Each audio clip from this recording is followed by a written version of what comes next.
Welcome back. I've been doing a lot of head scratching, a little bit of thinking, trying to figure out how I'm gonna attach this to the base of the saw and also attach the extensions. And I don't know that I'm smart enough to come up with a good idea. And the idea that I've come up with is probably too complicated to explain.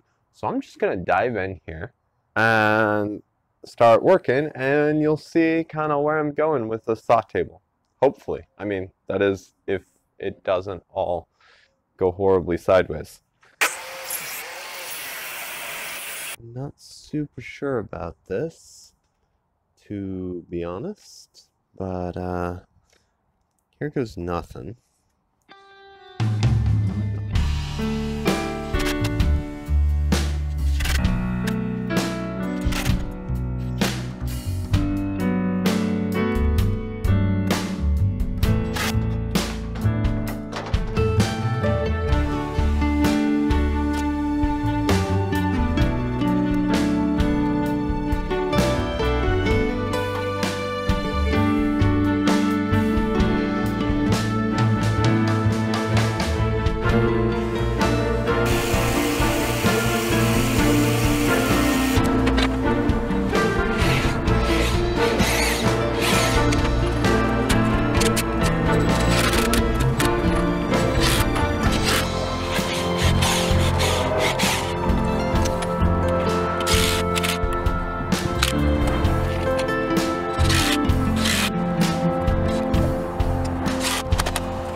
Right, so it's been a while, but I think slowly over some weekends, finally got everything set up for our next phase.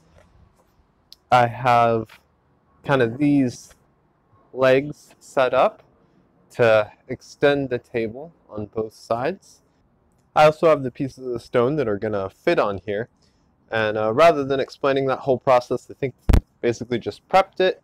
And now I can show you how that's going to work. So we'll just lay them in here and hopefully everything works smoothly. I also have some spacers that I'm going to place in between the stones here. Basically just little chunks of wood. Purpose of this is so that sawdust can fall down in between. I've also welded on these bolts so I can tighten them down here, and this will put pressure on it, kind of squeeze them all together and hold them in place. These slabs are pretty heavy, being all stone, so they're not really going to move much anyway, but this will prevent them from kind of sliding around a bit.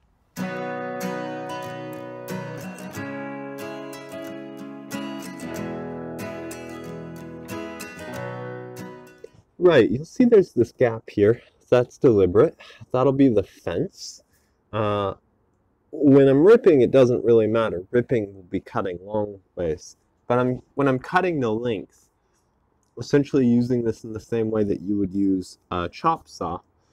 In those cases, having a fence here will allow me to push it back beyond this stop and cut things to length. But rather than describing all of that, let me just put it in here.